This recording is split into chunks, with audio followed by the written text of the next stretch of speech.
You take a man out of the city, not the city out the man. You take a man. Fiorentina 2, Roma 2. How is everybody doing after that incredible game? I mean, I watched my reaction to that goal at least 8 times today because it was unexpected. I don't think anybody was expecting it. I mean, you never expect a last minute goal, do you? But yeah, seeing yesterday's game, I was not expecting a draw. And that is why this is a golden point. This is a golden draw that can come very handy in our league table for our Champions League race. And let me tell you one thing. I mean, Diego Llorente, we can just picture this. We can tell our kids that we got done and we basically allowed our body to get inside Llorente's in a rainy day in Italy, in Florence, towards the end of the winter. What does that even mean? I really don't get what I just said. But we got done by Llorente. I mean, positively done, not negatively done. Llorente is better than Durex, they said. That's the perfect definition to yesterday. Because with that goal, not only it's a complicated goal which a centre-back scored, but it just adds that celebration levels to it, because last second against Fiorentina, who scored a goal. I mean, I was rewatching that second goal, and that is definitely a defensive catastrophe, but that goal should have been ruled out. Belotti not only fouls Llorente, but also dives, and thanks God to Svilar he saves that penalty.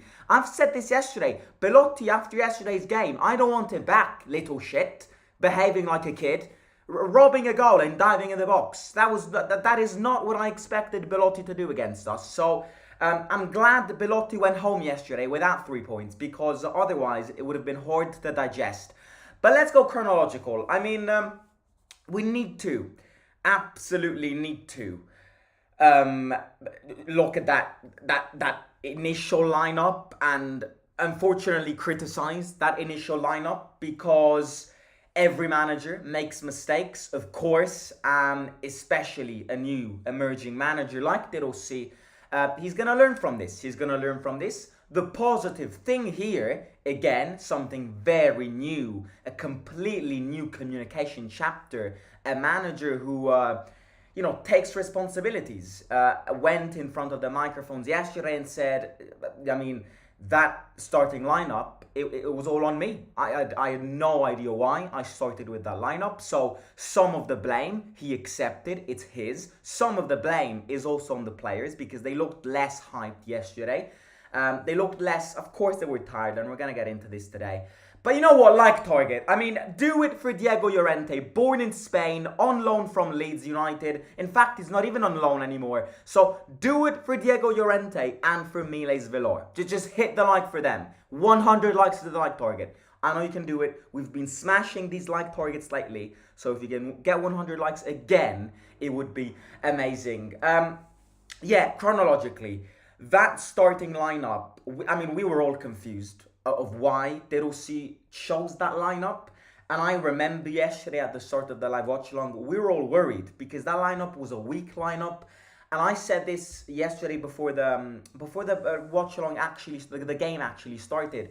That lineup gave me impression of chaos, confusion, because that is a lineup which never made sense. That is a lineup that has no logic to it. Number one, I think we've learned this message yet again after yesterday's game, that we cannot be playing with a back three. I think it's surprising that we are still insisting with a back three after having seen that it clearly didn't work out with Mourinho. I have no idea why we insist with this back three. We are not good at this back three. It limits our creativity up front. And can I also add, whenever we play with a back three under De Rossi, we concede more goals. Whenever we play with a back four under De Rossi, we concede less goals. the defenders also look more confident when they play four at the back. Again, all of this might be coincidence as always, but I don't think it is. I think three at the back does not make sense.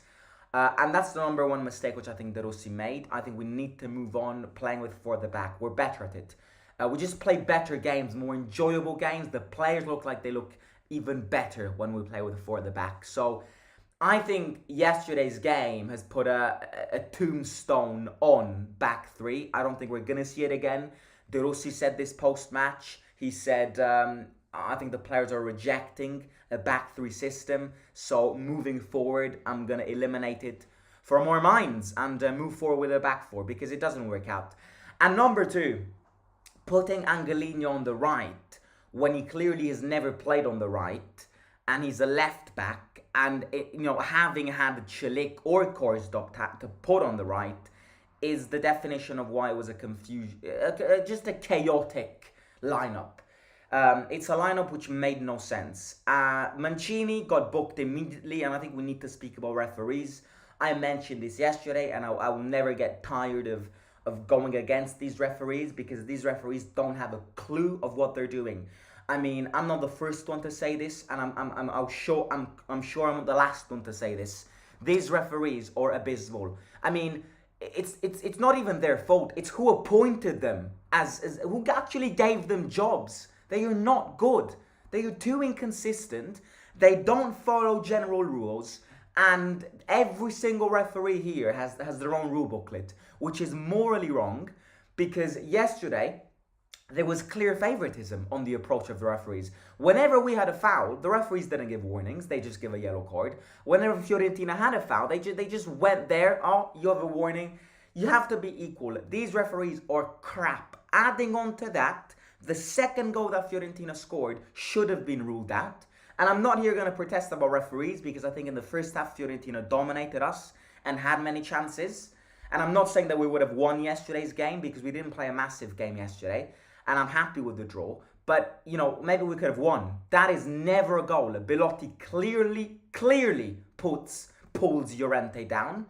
And the definition of inconsistency here is the fact that the goal that Fiorentina scored came from a pull, and the penalty is all. I mean, it makes no sense. Belotti pulls Llorente down, and that's a foul. And the penalty, I know Svilar saved that penalty, but what if he scored? How on earth nowadays with VAR can these referees still give those penalties? Paredes gently pulls Belotti, and Belotti falls forward.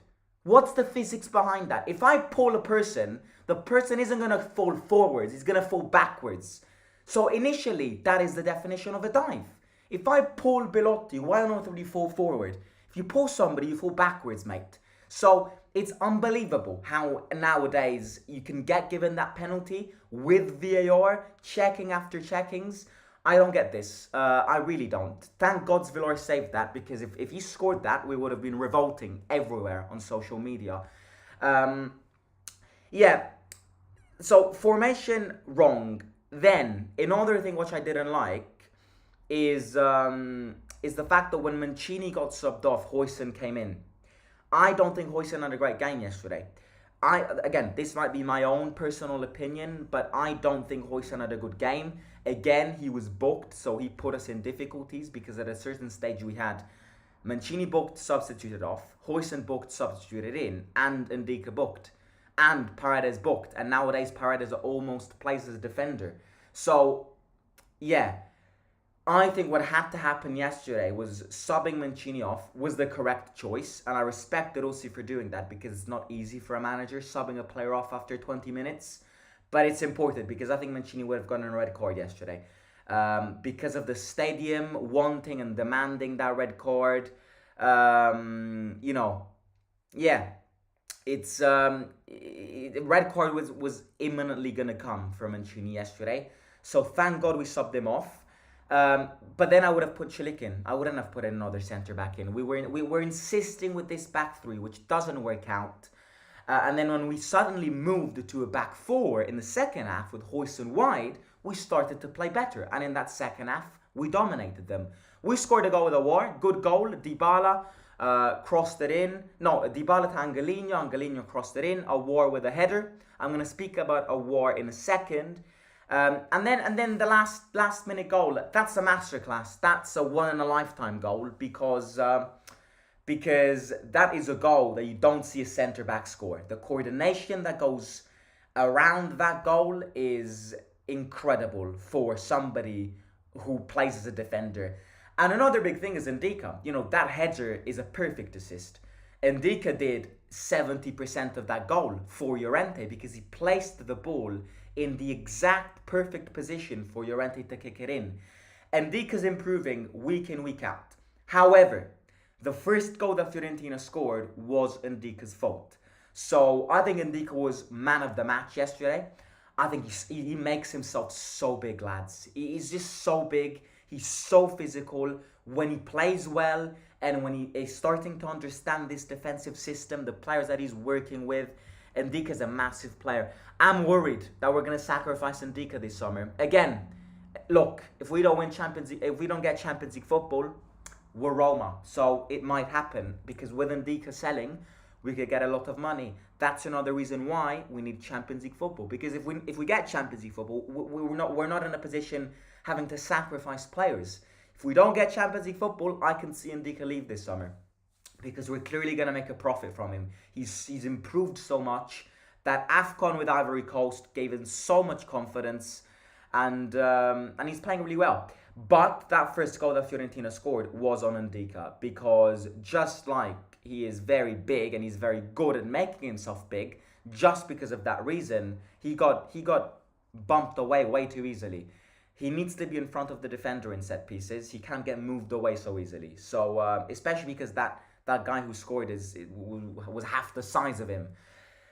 But with that being said, Aouar, I want to spend a few minutes on Aouar because I think I'm the first one who yesterday, in fact, I jinxed this because the second I said this, Aouar scored a goal. Aouar scored a goal. Fair play to him. Deserves it. He's a humble lad. Works really hard. You can tell he cares. And I like him. The Algerian maestro. But the goal that he scored doesn't overall change my opinion. In a sense that Aouar to me, yes, he scored a goal yesterday. I'm not. This is not throwing shit to him. Please don't change the words I say because congratulations to him. He was one of the best yesterday. But I still expect more from Aouar. In a sense that I still see a player who is scared to make that risky move. You know, I still see a player who is being influenced by fear. I personally think Aouar has got the technique. Of course, he doesn't have Dybala's technique, but Aouar has interesting technique. He doesn't use it. He does not use his technique as he should because he's scared to make mistakes.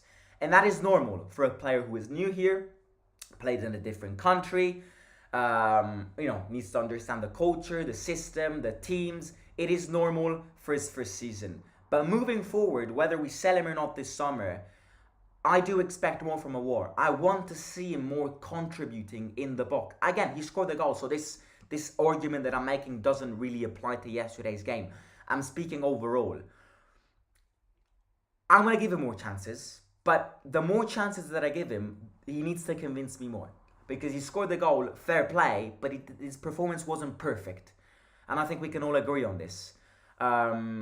Somebody wrote today on a Roma Theory TV Instagram comment, we posted a graphic about Aouar, and somebody said that Aouar is perfect as a super sub, but right now as a starting player, Aouar still doesn't have that killer instinct.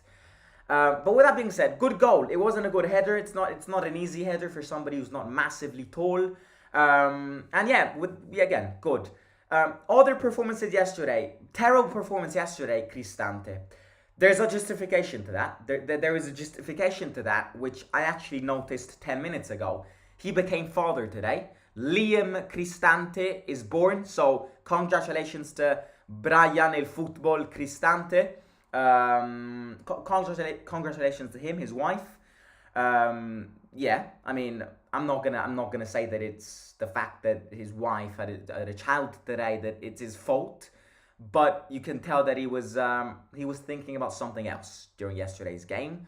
Life comes first, obviously.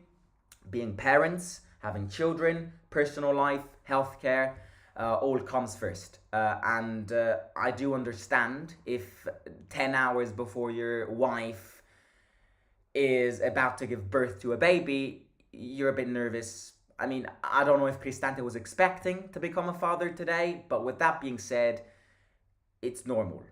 With that being said, however, Cristante is not been playing as he was at the start of the season. Which, yeah, yesterday he wasn't amazing, but it's been a few games now that he's not been amazing. Paredes has been better than him recently, but the two, in my opinion, work really well together. Yesterday, both Paredes and Cristante were awful. In fact, they were probably the worst on the pitch. Why is that? There's a very big difference from good Cristante and Paredes and bad Cristante and Paredes.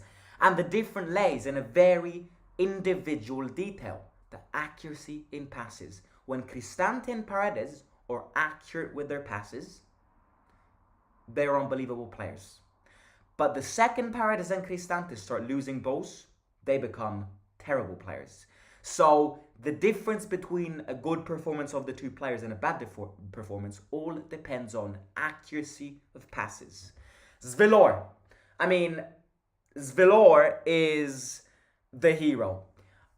He's looks so confident that I would really ask myself the question of the questions, the biggest what if question in Roman history. What if Svilar had started in the Budapest final the 31st of May? There will never be an answer because we will never know. But he has saved what?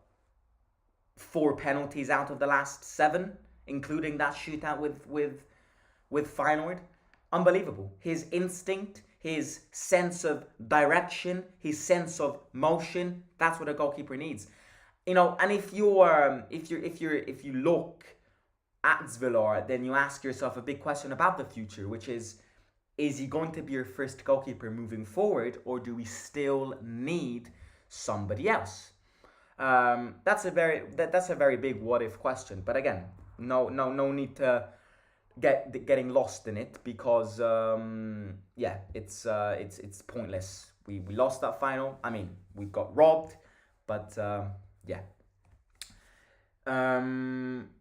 I think we went through everybody. Oh yeah, Lukaku didn't play well yesterday. He played well the first half, but the second half he disappeared from the radars. He was lost. He was nowhere to be found. So Lukaku did not have an amazing performance. Dybala got off because of a minor injury. Apparently, Dybala said that he was fine. He just wanted to get subbed off, and De Rossi confirmed his fitness in the post-match interview where he said that Dybala's fine. He just got subbed off because he was tired. He's going to get a call-up for Brighton. I don't expect him to start on Thursday, but I do expect him to start next Sunday at home against Sassuolo.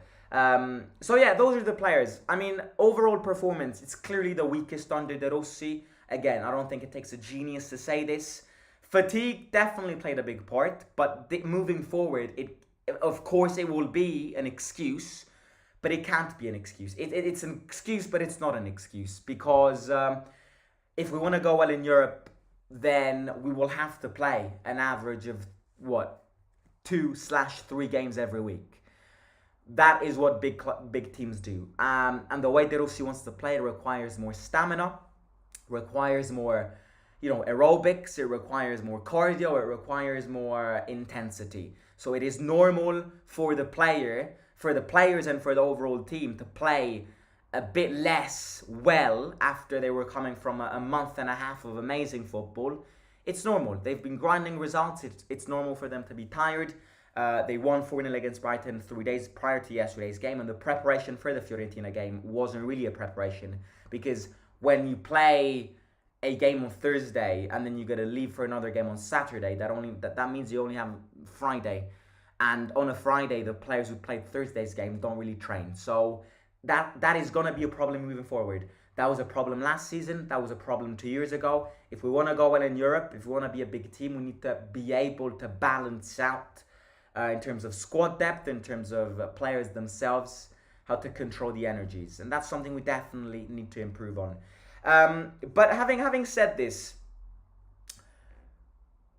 this is a golden point. This is a golden point because the last time we won in this stadium, I believe, was like 5 years ago. The last time we didn't lose in Florence against Fiorentina was at least 4 years ago. And I'm not exaggerating when I say this. The record in that ground was woeful, which is why this is a golden point in terms of this, breaking this record, continuing with this unbeaten run. But on the other hand, it's also a very good point because imagine the confidence boost that it gives to the players. It's a very similar game to Milan last season. Milan away, we were losing 2-0, and then Tammy and Kumbulla, Tammy last minute header at San Siro. So yeah, I see similar mentalities to that game. It's going to help a lot. Now we need to win against Sassuolo, we need to win against Lecce, and we need to win against Lazio. We've got 10 more games to go until the end of the season. I'd say that if we win 7 out of these 10 games, we will be playing in the Champions League next season. Again, you never know, because Atalanta, Bologna, 5th spot, you still have a lot of questions to be asked. But if we get 7 wins out of our last 10 games in the league, I think we'll be in the Champions League next season. The fight continues. Bologna have just lost Zirkzee for about a month, so maybe they can collapse and lose some rhythm. He's clearly their best player. Atalanta have got Fiorentina, and then they've got Napoli. Their tough calendar continues. We need to continue with this intensity. We're what? 3 points off Bologna top 4. 3 points is nothing. This top 4 race is not only very interesting, but also very competitive. This is a golden point because big teams also get these results. You cannot expect Roma under De Rossi to win every single game. That was undoubtedly going to happen, and that will not happen. We're going to lose more games. We're going to have tougher moments. At the end of the day, just remember that we are Roma, we are no Man City, we are no Real Madrid. We have our limits, we have our players, we have our problems, but at the end of the day, we support the best club in the world. And we fight, we grind, we fight, we grind. That is our cycle. Big teams act like this in games. Losing 2-1 with a robbed penalty and a robbed goal, win last minute with a Diego Llorente masterclass. That is also what big teams do. So don't get fooled by the fact that we didn't win yesterday's game, so it's a shit result. A draw in Florence away is a very good result. Very good result. And I will never be tired of saying this because it's a very good result. Of course, I wanted to win, and I think with a bit more attention, a bit more confidence, a bit more experience in De Rossi's initial lineup, a bit more confidence from the players, I personally think we could have won yesterday's game, but we can't ask for everything in life. We move on to Brighton to conclude that round of 16, and then Sassuolo on Sunday, back at home, in front of a sold-out stadium, to end the week in a perfect way. So, ladies and gentlemen, that is my match reaction. Man of the match for me is Evan Ndika, and, in fact, man of the match has to be Svilar. Man of the match is Svilar. Second is Llorente, and third is Ndika. Worst on the pitch are Cristante, Paredes, and Romelu Lukaku. But we move as a whole. So yeah, if you haven't already, don't forget to hit the like. 100 likes is the like target. Do it for Llorente. Do it for the team. Do it for this community. And yeah, smash the like target. Llorente, I've said this yesterday, you're sexy. You're like Durex.